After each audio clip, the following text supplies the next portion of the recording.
नमस्कार प्यारे दोस्तों, आप सभी का स्वागत है।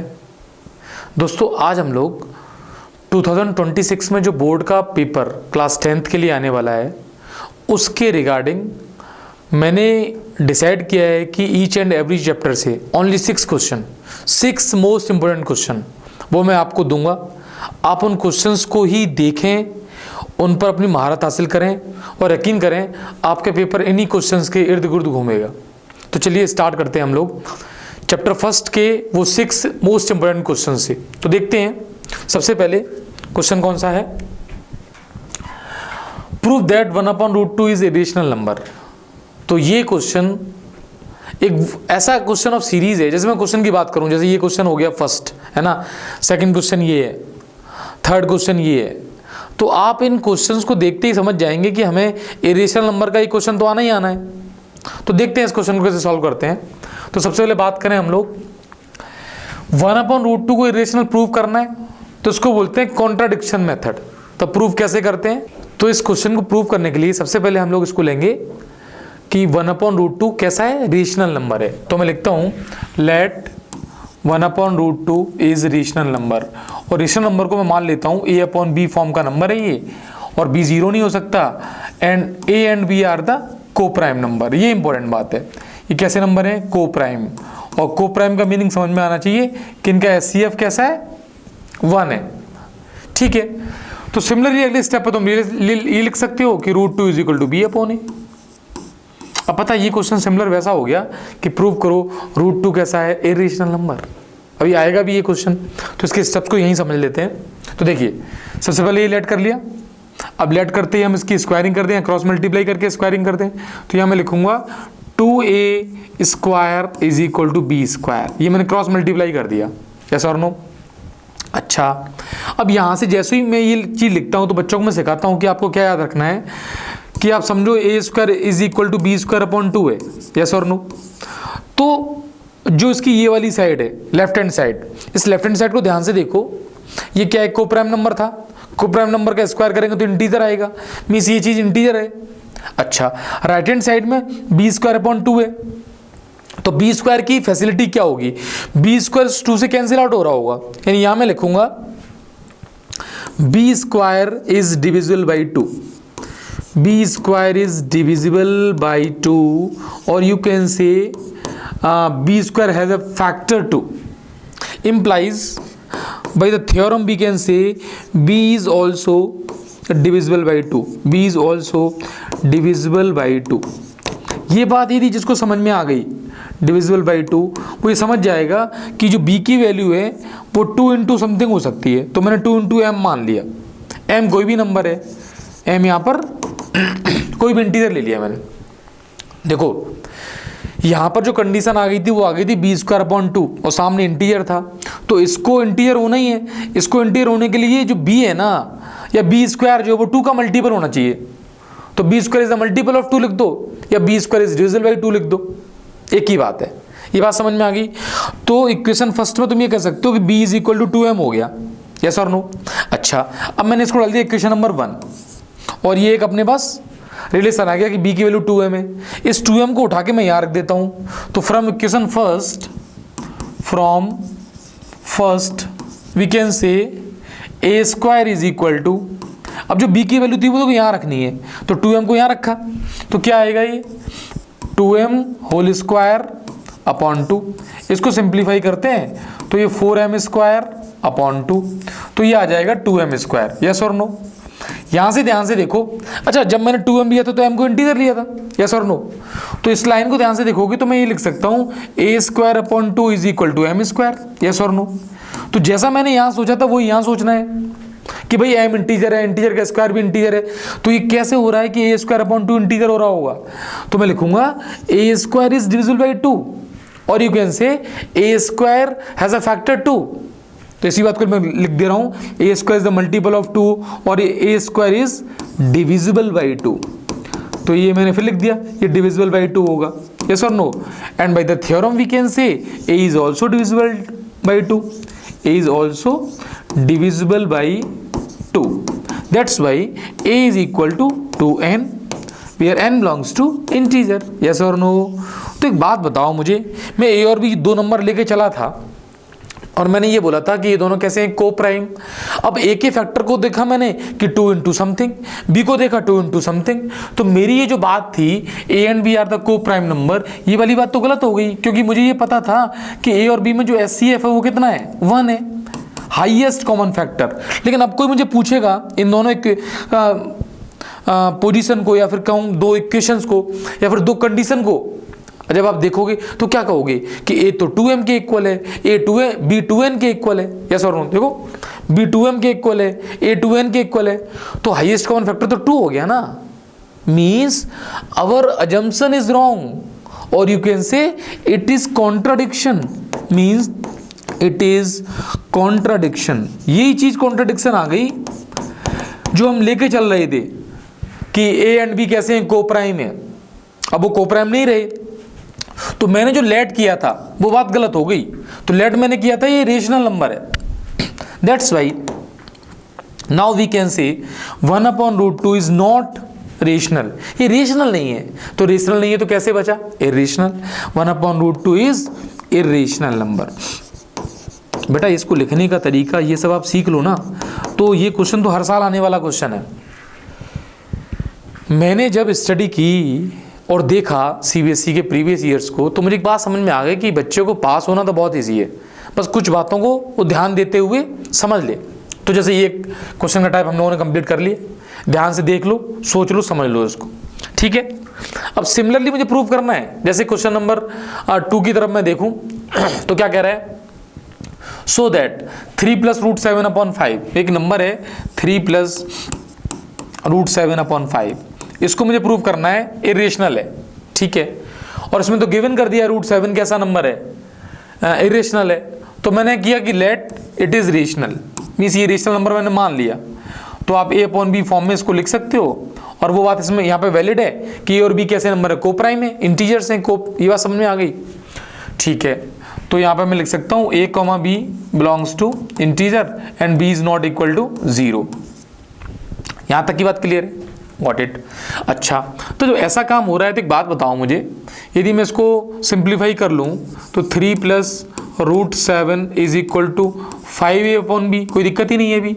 अच्छा, तो √7 इज इक्वल टू 5a/b -3, बहुत बढ़िया। तो यार इसको ध्यान से देखो आप, यदि इसको सिंप्लीफाई करो तो ये 5a - 3b/b बचा, यस और नो। अब इसकी राइट हैंड साइड और लेफ्ट हैंड साइड को ध्यान से देखो, ये वाली साइड कैसी है, रेशनल है, क्योंकि यहाँ सब कुछ जैसे a इंटीजर है, b इंटीजर है, तो रेशियो भी इंटीजर हो जाएगा, तो रेशनल नंबर p/q फॉर्म का है। और √7 को उसने दे रखा है, इरेशनल नंबर है, तो इरेशनल रेशनल के इक्वल ये तो कभी नहीं होता, मीन्स इट इज रॉन्ग। तो इस लाइन में नीचे ये लिखेंगे इट इज रॉन्ग या दिस इज रॉन्ग, ये गलत है। मतलब गलत ये नहीं है, अवर अजम्पशन, हमने जो अज्यूम किया था वो गलत हो गया, अवर अजम्पशन इज रॉन्ग। और हमने क्या अज्यूम किया था कि ये कैसा नंबर है, rational, that's why 3 + √7/5 is irrational number. तो ये कैसा नंबर आ गया बेटा, इरेशनल। आप ध्यान से देखो, समझो, हमने सबसे पहले इसको रेशनल लिया था, रेशनल लेके सिंप्लीफाई करके देखा कि इसकी ये वाली साइड कैसी है, रेशनल, ये इरेशनल। ऐसा कभी मैथ्स में हो नहीं सकता कि एक रेशनल इरेशनल, तो ये बात गलत हो गई, तो हमने माना था वही गलत हो गया। इसको बोलते हैं कॉन्ट्रडिक्शन। तो ये कॉन्ट्रडिक्शन से हम लोगों ने प्रूव कर दिया कि 3 + √7/5 इज ए इरेशनल नंबर, ठीक है। नेक्स्ट क्वेश्चन देखें। नेक्स्ट क्वेश्चन की कैटेगरी में देखते हैं कि prove that √2 + √5 is irrational number. इसको फिर प्रूव करना है कि √2 + √5 कैसा नंबर है, इरेशनल। थोड़ा सा नीचे ले लेते हैं, ठीक है। अच्छा, अब ये इरेशनल है, इसको कैसे प्रूव करेंगे, तो सेम मेथड यूज करेंगे हम लोग। तो क्या किया मैंने, इसको मान लिया लेट इट इज रेशनल। तो रेशनल में इसको कैसे मानते हैं, a/b फॉर्म, और a और b कैसे हैं, इंटीजर, को प्राइम, यहाँ लिख दो a and b are coprime number, जिससे ये बात समझ में आ जाएगी कि बच्चे को रेशनल नंबर क्या होते हैं इसका नॉलेज है। तो को प्राइम उसने लिखा है। अच्छा, अब इसको सिंप्लीफाई करना है। अब मैंने क्या किया, √5 को यहाँ लिखा और बाकी सिस्टम को सारा मैं उधर ले गया, -√2 हो गया, देन इक्वेशन नंबर फर्स्ट बना दो इसको, और स्क्वायरिंग ऑन बोथ साइड, दोनों तरफ क्या कर देंगे हम लोग, स्क्वायरिंग। तो स्क्वायरिंग ऑन बोथ साइड कर देते हैं। तो यहाँ तो एक टर्म है, स्क्वायर कर देंगे, और यहाँ बन जाएगा a माइनस बी का होल स्क्वायर। ठीक है, तो रूट 5 का स्क्वायर क्या आएगा 5, और a माइनस बी का होल स्क्वायर a स्क्वायर आ गया, यस और नो, प्लस b स्क्वायर आ गया। तो रूट 2 का स्क्वायर क्या हो जाएगा 2, माइनस 2ab, तो 2 रूट 2 और a अपॉन b, ये आ गया, यस और नो। अच्छा, यहाँ हमें दिखाई दे रहा है कि रूट के अंदर एक नंबर बचा है बस, तो बाकी सब चीज़ों को एक तरफ ले लेते हैं, तो इसको इधर ले जाओ या फिर इसको इधर ले लो। तो मैंने इसको रीराइट कर लिया, root 2a upon B is equal to, वो वाली साइड इधर लेके आ गया, बचा क्या a square upon B square, यहाँ 2 है यहाँ 5 है, तो 5 उधर जाएगा तो माइनस का 3 हो जाएगा, -3, यस और नो। अच्छा, यहाँ एलसीएम लेने के बाद मैं लिख सकता हूँ a square minus 3b square upon B square, बस बी स्क्वायर से एक बी कैंसिल आउट हो जाएगा। तो इसको थोड़ा सिंप्लीफाई कर दूं तो देखता हूं मैं, root 2 is equal to A square minus 3b square upon 2 और b बचेगा, 2b कैसे, एक b स्क्वायर ये था, एक b था तो कैंसिल हो गया, और यहाँ b बचा, अच्छा a और आ जाएगा तो 2ab बचेगा, 2ab। अब इसकी ये वाली साइड आ गई। अब इस साइड को ध्यान से देख लो, इस साइड में सब कुछ कैसा है, इंटीजर है, तो p बाई क्यू फॉर्म का आ गया, तो राइट हैंड साइड कैसी हो गई, रेशनल, यस और नो। और जैसा कि हम जानते हैं रूट 2 कैसा है, irrational, means irrational is not equal to rational, that's why it is contradiction. ये कॉन्ट्राडिक्शन है, इसी को बोलते हैं कॉन्ट्राडिक्शन, तो ये कॉन्ट्राडिक्शन हो गया, that's why our assumption is wrong, जो हमने एज्यूम किया था वो गलत है, अवर अजम्पशन इज रॉन्ग। तो हमने जो एज्यूम किया था बेटा क्या है वो, कि ये कैसा नंबर था, रेशनल, ये हमने एज्यूम किया था, that's why we can saying here that root 2 plus root 5 is a rational number. हम क्या कह सकते हैं इसको, ए रेशनल नंबर है। बेटा बोर्ड में ऐसे ही प्रूफ को छाप के चले आना है, नंबर मिल जाएंगे, ध्यान से देख लो, सिस्टमेटिक लिखोगे तो इसको देखो लर्न करने की जरूरत भी नहीं है, थोड़ा सा दिमाग लगाओ बस। दुनिया में 2 ही तरह के नंबर होते हैं, रेशनल या इरेशनल, उन्हीं को मिला के क्या बनता है, रियल नंबर्स। अब देखिए अगला हम देखेंगे तो क्या करें, अब ये बेसिक फंडामेंटल ले लिया मैंने एकदम कि प्रूव करो रूट 3 कैसा नंबर है, इरेशनल। मैं तो इसको भी सॉल्व करूंगा आपके लिए यहाँ पर, और आप देखना इसको कि ऐसे ही क्वेश्चन को आपको करके आना है, तो आप एक बार देखोगे, नोट करोगे, इसलिए मैं लिख देता हूँ इसको। तो स्टेप फर्स्ट क्या होगा, let, step first let root 3 is irrational, root 3 is rational. सबसे पहले इसको हमने रेशनल नंबर मान लिया, और हमारी यही बात जो है, जो माना है, ये गलत करनी है, गलत हो ही जाएगी। तो जैसे ही रेशनल माना, अगले लाइन पे लिखेंगे root 3 is equal to A upon B, और इसके ब्रैकेट में लिख देंगे A comma B are coprime number. ये वाली बात हमें समझ में आनी चाहिए, अभी तक आई गई होगी कि को प्राइम नंबर है, ठीक है। अच्छा, अब क्रॉस मल्टीप्लाई एंड स्क्वायरिंग, तो ये बन जाएगा 3b square is equal to A square, yes और नो। और यहाँ से इसको देखेंगे a square b square is equal to A square upon 3, ऐसा लिख के मैं चाहता हूँ बच्चे बस सीख जाए कि हाँ भाई इसको लिखने का मीनिंग क्या हो गया। अब क्या लिखेंगे, that's why a square is divisible by 3, या फिर a square is the multiple of 3, yes और no. A square is a multiple of 3, अब मैं ये लिख देता हूँ multiple of 3। Similarly a is also multiple of 3, a is also multiple of 3, और मल्टीपल ऑफ 3 मीन्स a जो है वो 3 इंटू समथिंग मिल जाएगा, तो 3m, m belongs to integer, ये वाली बात, यस और नो। ये वाली बात दिमाग में फिट हो जानी चाहिए कि ये 3m ले लिया हमने। अच्छा, इसको वापस इसी इक्वेशन में रख देंगे, इक्वेशन नंबर फर्स्ट में, तो यहाँ लिखेंगे फ्रॉम इक्वेशन नंबर फर्स्ट, तुम लोग आगे लिखोगे, तो b square is equal to, a की वैल्यू कितनी मानी मैंने 3m, तो यहाँ डाल देते हैं, तो ये 3m का होल स्क्वायर अपॉन 3, इसको सिंप्लीफाई करेंगे तो 9m स्क्वायर अपॉन 3, तो क्या आ जाएगा बेटा 3m स्क्वायर, यस और नो, ध्यान से देखते रहना। अब इसको डिवाइड करेंगे या फिर इसको लिखें तो m square is equal to आ जाएगा बी स्क्वायर अपॉन 3। अच्छा बताओ, m square b square upon 3 आया, तो एम तो इंटीजर है, तो बी स्क्वायर क्या है, मल्टीपल ऑफ 3 है, जिसी बात को लिख देंगे B square is a multiple of 3, तो बी स्क्वायर जो है वो 3 का क्या है, मल्टीपल है, तो b is also multiple of 3, b is also multiple of 3, तो b is also multiple of 3 मतलब b की वैल्यू को क्या मानेंगे हम 3n, where n belongs to integer. तो ये बताओ a आ गया 3m, b आ गया 3n, ये तो बात गलत हो गई। हाईएस्ट कॉमन फैक्टर मुझे क्या दिखाई दे रहा है, 3 दिखाई दे रहा है, means it is contradiction, it is contradiction. जो हमने माना था वो कॉन्ट्रडिक्शन हो गया, means our assumption is wrong. जो हमने अज्यूम किया था, अवर अजम्पशन इज रॉन्ग, तो जो हमने माना था वो रॉन्ग है, मतलब हमने क्या माना था, क्या माना था, rational. That's why √3 is irrational number. बेटा ये पेपर में आने वाला वो क्वेश्चन है जो बच्चों को 10th क्लास में पास करा देता है। तो देख लो, हमने 3 एक जैसे क्वेश्चन लगभग देखे हैं, सेम क्वेश्चन देखे। अब ध्यान से समझो, नोट करो इसको, ठीक है। नेक्स्ट देखिए, अब थोड़ा सा इसमें जैसे मैंने जो कैटेगरी डिसाइड की कि मुझे 6 क्वेश्चन कराने हैं, तो वो मैं देख रहा हूँ और मैं कोशिश कर रहा हूँ कि आपका पेपर जो 2026 का पेपर आएगा वो यहीं से बनेगा और 100% बनेगा, इस पे आपको बस यकीन करना है। तो देखिए इस क्वेश्चन को देखते हैं हम, क्या है, पढ़ लेते हैं। Find the greatest number which divides 85 and 72 leaving the remainders. अच्छा, ग्रेटेस्ट नंबर बताना है जो उनको डिवाइड कर रहा है, तो डिवाइड कर रहा है मतलब नंबर छोटा है, ठीक है। अच्छा, तो एचसीएफ भी छोटा होता है। अब जो लिविंग रिमाइंडर कर रहा है तो कर देते हैं उसको, तो 85 - 1 कर लें कितना आएगा 84, और 72 - 2 कर लेंगे तो कितना आएगा 70।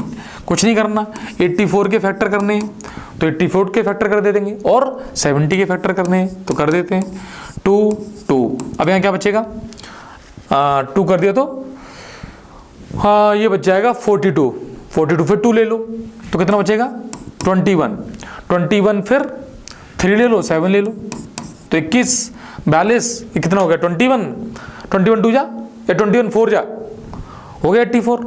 अब 70 करने हैं तो 2 एक तो 7 आएगा ही आएगा, और 2 × 5 आएगा 10 हो जाएगा, और 7 हो जाएगा ये, यस और नो।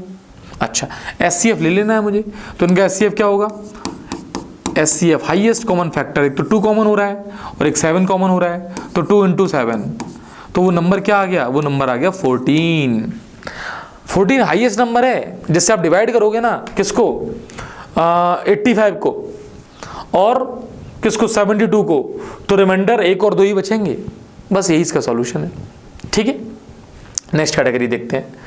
अब मैंने ये इस क्वेश्चन में क्यों रखा है, अक्सर ये क्वेश्चन आता है तो बच्चे इससे फैमिलियर होते भी हैं, तो बस समझना क्या है हमें कि भाई साहब यदि आपके पास सिग्नल का क्वेश्चन आए, या फिर कोई लोग चक्कर लगा रहे हैं, है ना, घंटियां बज रही हैं, तो सारे क्वेश्चन एक जैसे हैं, तो उनमें करना क्या होता है, अभी समझदारी की बात है कि हमें क्या लेना होता है उसमें एलसीएम, क्योंकि एलसीएम वो टाइम होता है या फिर वो चीज़ होती है जो उन सबको डिवाइड कर रही होती है, मतलब उसको ऊपर रख दो एलसीएम को और नीचे नंबर लिख दो तो पूरे कट जाएंगे वो एलसीएम, मतलब वो एलसीएम ऊपर है नंबर नीचे है, तो नंबर उस एलसीएम को काट देगा पूरा, तो कितनी बार काटेगा यही निकालना होता है।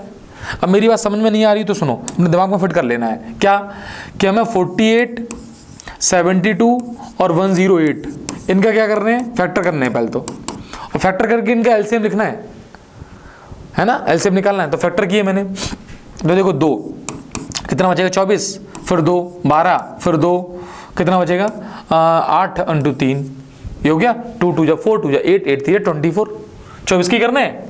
अच्छा अभी तो नहीं, कितने बच गए 2 और बच गए, तो 2 और आ जाएगा, ठीक है भाई। इसके 2 फिर 36 बचा, फिर 2 फिर 18 बचा, फिर 2 फिर 9 बचा, 3 × 3, ठीक है। देखते रहना भाई, 108 के 2, फिर 2 से कितना बचा 54, फिर 2 फिर 27 यानी फिर 3, तो 3 से यानी कितना बचेगा 9 3 27, यानी 3 3 3 कर देंगे, 3 3 या 9 9 3 या 27 27 54 और 54 108, ठीक है। फैक्टर हो गई। अब मुझे क्या लेना है इनका, मुझे लेना है एलसीएम। एलसीएम में होता क्या है कि आप जितने भी मैक्सिमम टर्म्स है, जैसे 2 की पावर कितनी है 4, तो लिख दो 2 की पावर 4। जितनी ज्यादा बार आ रहा है, तो 2 3 बार आ रहा था, ये आ गया। अब 3 कितनी बार आ रहा है, 3 बार आ रहा है, ये भी लिख दो 3 3 बार। अब ये कितना हो गया वो देख लो, कितना हो गया भाई, तो 16 ये हो गया और 27 ये हो गया। अब 16 इंटू 27 वो कर लेते हैं, यहाँ पर कितना है, तो 27 इंटू 16, तो ये हो जाएगा सचिन 42, 4 12 और 4 16, 7 और 2 सॉल्व करोगे तो ये आ जाएगा 432। तो 432 सेकंड के बाद दोबारा मिलेंगे। अब 432 सेकंड का मतलब है इसको 60 से डिवाइड करना पड़ेगा भाई, तो 60 से डिवाइड करने का मतलब है ऐसे डिवाइड कर लो 60 से, है ना, 60 से, 6 से नहीं, तो क्या मिनट में आ जाएगा भाई, देख लेते हैं। तो सपोज ये 7 बार दिया, 7 6 42, ये हो जाएगा 420, बचेगा कितना 12, यानी 7 मिनट और 12 सेकंड का मामला चल रहा है ये। तो 7 मिनट 12 सेकंड 7 बजे में और जोड़ दो, मीन्स 7 AM 7 मिनट 12 सेकंड बाद दोबारा घंटियां फिर बच जाएंगी, दोबारा क्रॉसिंग लाइट फिर जल जाएगी। ऐसे जितने भी क्वेश्चन है वो इसी तरीके से होंगे, समझ लीजिए इसको। तो इसका आंसर क्या आ जाएगा, 7 AM तो है ही उसमें, तो 7.7.12 means 7 AM 7 minute 12 second. Timing note कर देंगे, ये आंसर आ जाएगा। तो ये बात समझ में आ गई होगी। तो चैप्टर फर्स्ट के ये क्वेश्चन सारे हमने कंप्लीट कर लिए, सिर्फ 6।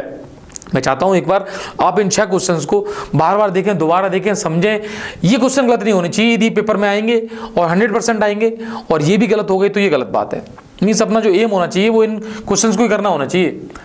ये 5th क्वेश्चन था, अब ध्यान से देखें, इसको रिकॉल करें, समझें। ये 4th क्वेश्चन था, ये 3rd, ये 2 एंड ये 1। तो ये सारे क्वेश्चन जो हमने अभी तक देख लिए, ये 6 क्वेश्चन, बस चैप्टर फर्स्ट का काम यहीं तक है, ठीक है। चलिए तो बात करते हैं हम लोग अब चैप्टर नंबर 2 की। देखते हैं चैप्टर नंबर 2 पॉलिनोमियल। फिर इसमें हम क्वेश्चन देखेंगे again 6 question, 6 very important question, CBSE 2026 के लिए बेस्ट क्वेश्चन है, देखने, समझने और अपने रिवीजन को इसी तरीके से आगे प्रोसीड करना है। तो देखते हैं क्वेश्चन नंबर फर्स्ट। तो क्या कह रहा है